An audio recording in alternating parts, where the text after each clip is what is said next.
Welcome back. Welcome back. We back on our book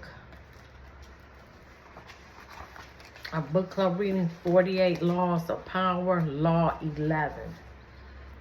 Learn to keep people dependent on you. I don't want people dependent on me. I don't want to do nothing no more for nobody. I'm tired. For me personally, I'm tired of helping people. I'm just tired. I just want to be left alone to do what I want to do. I don't want help. I don't want to hear your I got my own stuff going on. I don't care what anybody else doing. I don't care. Whatever you do, that's your business. I don't care about nobody business but my own. That's where I am right now. But Law 11, learn to keep people dependent on you. To maintain your independence, you must always be needed and wanted. I don't want to be needed and wanted. I don't.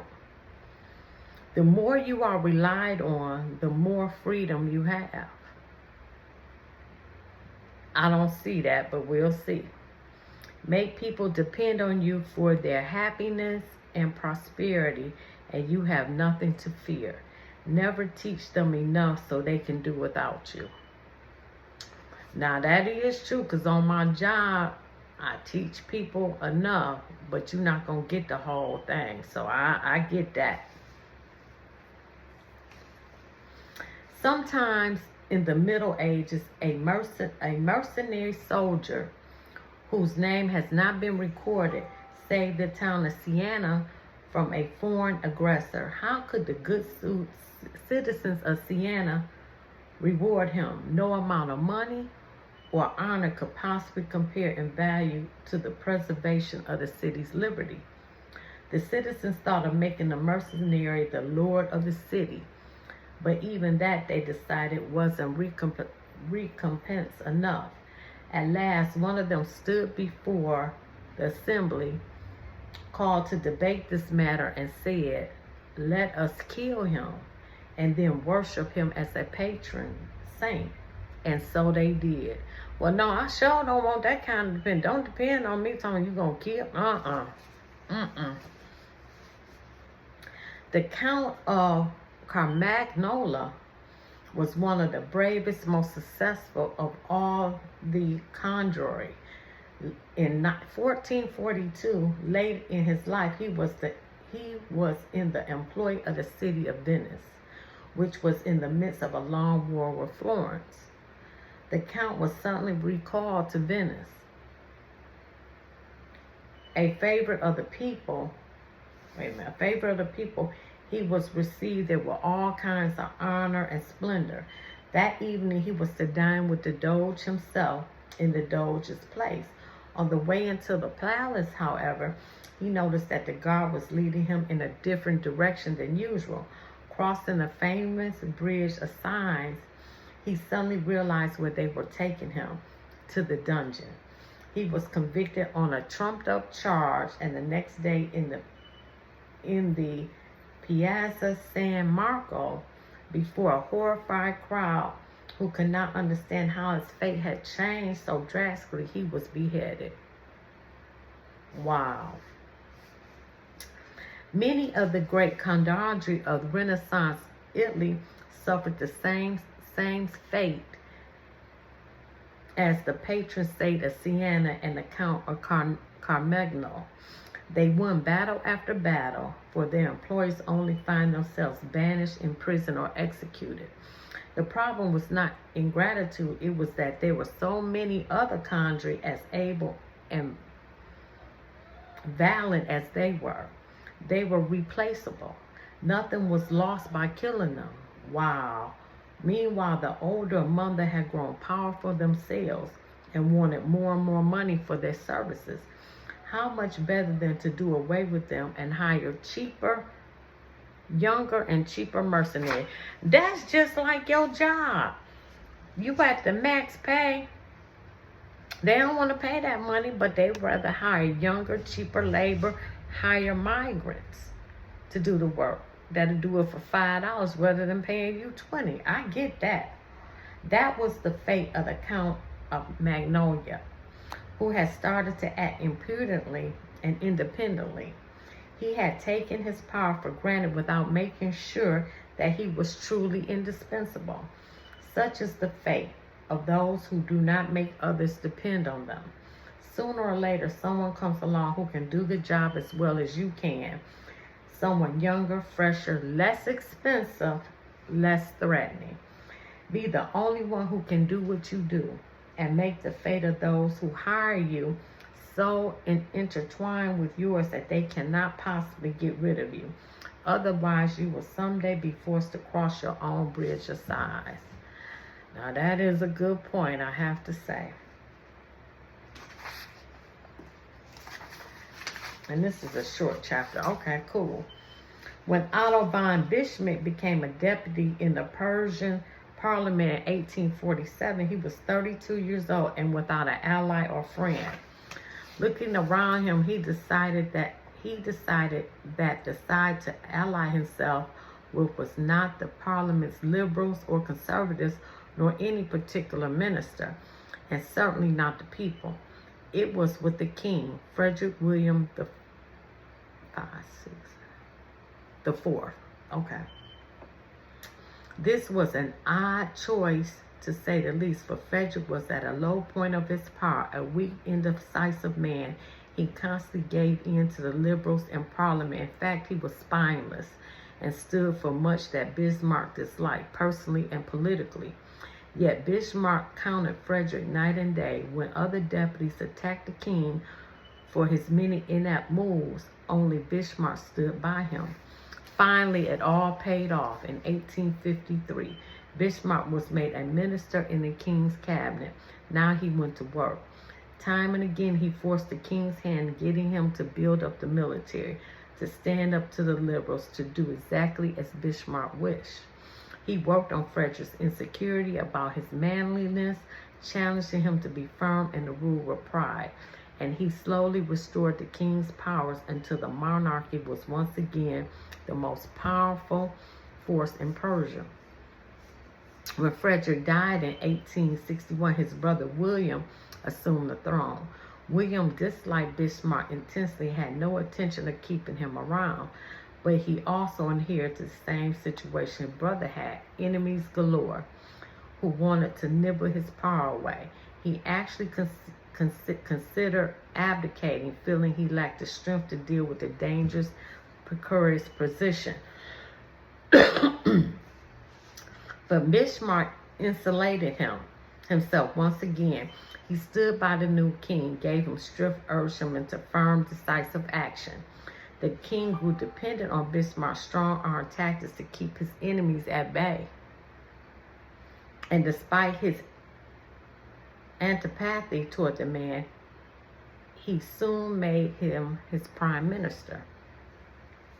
The two quarreled often over policy. Bismarck was much more conservative, but the king understood his own dependency. Whenever the prime minister threatened to resign, the king gave in to him time and again. It was, in fact, Bismarck who set state policy. Years later, Bismarck's actions as Persia's prime minister led to the victorious German states to be united into one country. Now, Bismarck finagled the king into letting him be crowned Emperor of Germany. Yet it was really Bismarck who had reached the heights of power. As right-hand man to the emperor and an imperial chancellor and knighted prince, he pulled all the levers. Most young and ambitious politicians looking out on the political landscape of the 1840s Germany would have tried to build a power base among those with the most power. Bismarck saw different. Joining forces with the powerful can be foolish. They will swallow you up, just as the Doge of Venice swallowed up the Count of Carmagnola. No one will come to depend on you if you are already strong. Wow. I just learned something. No one will come to depend on you if they are already strong. Right, because they strong when they don't need to do. Wow. If you are ambitious, it is much wiser to seek out weak, Weak rulers are masters with whom you can create a relationship of dependency. You become their strength, their intelligence, their spine. What power you hold. If they got rid of you, the whole edifice would collapse. I get it now. Necessity rules the world. People rarely act unless compelled to. If you create no need for yourself, then you will be done away with at the first opportunity. If, on the other hand, you understand the laws of power and make others depend on you for their welfare, if you counteract their weakness with your own iron and blood, in Bismarck's phrase, then you will survive your masters as Bismarck did. You will have all the benefits of the power without the thrones that come from being a master. Damn, that is good.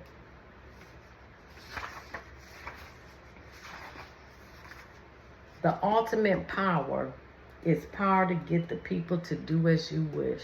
That's a fact. When you can do this without having to force people or hurt them, when they willingly grant you what you desire, then your power is untouchable. The best way to achieve this position is to create a relationship of dependence. The master requires your services. He is weak or unable to function without you. You have immersed yourself in his work so deeply that doing away with you would bring great difficulty, or at least would mean valuable time lost in training others to replace you. Once such a relationship is established, you have the upper hand, the leverage to make the master do as you wish. It is classic case of man behind the throne, the servant of the king who actually controls the king. Bismarck did not have to bully either Frederick or William into doing his bidding. He simply made it clear that unless he got what he wanted, he could walk away, leaving the king to twist in the wind. Both kings soon danced to Bismarck's tune. Do not be one of many who mistakenly believe that the ultimate form of power is independence. Power involves a relationship between people. You will always need others as allies, pawns, or even weak masters who serve as your front. The completely independent man will live in a cabin in the woods. He will have the freedom to come and go as he pleases, but he will have no power. Damn.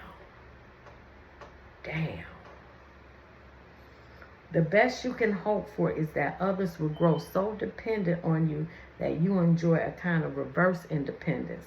Their need for you frees you. Wow.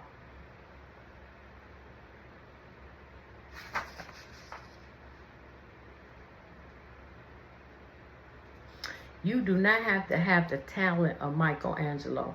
You do not have to have the skill that sets you apart from the crowd. You should create a situation which you can always latch on to another master or patron, but your master cannot easily find another servant with your particular talent. And if in reality you are actually indispensable, you must find a way to make it look as if you are. Having the appearance of specialized knowledge and skill gives you leeway in your ability to deceive those above you into thinking they cannot do without you. Real dependence on your master's part, however, leaves him more vulnerable to you than the fake variety, and it always within your power to make your skill indispensable. This is what is meant by intertwining of fates. Like creeping ivy, you have wrapped yourself around the source of power so that it would cause great trauma to cut you away. And you do not necessarily have to intertwine yourself around the master. Another person will do it, as long as he or she is too indispensable in the chain.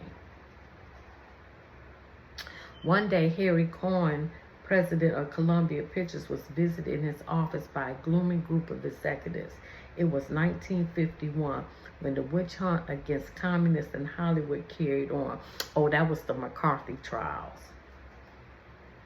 The executive had bad news. One of their employees, screenwriter John Howard Lawson, had been singled out as a communist. They had to get rid of him right away or suffer the wrath of the committee.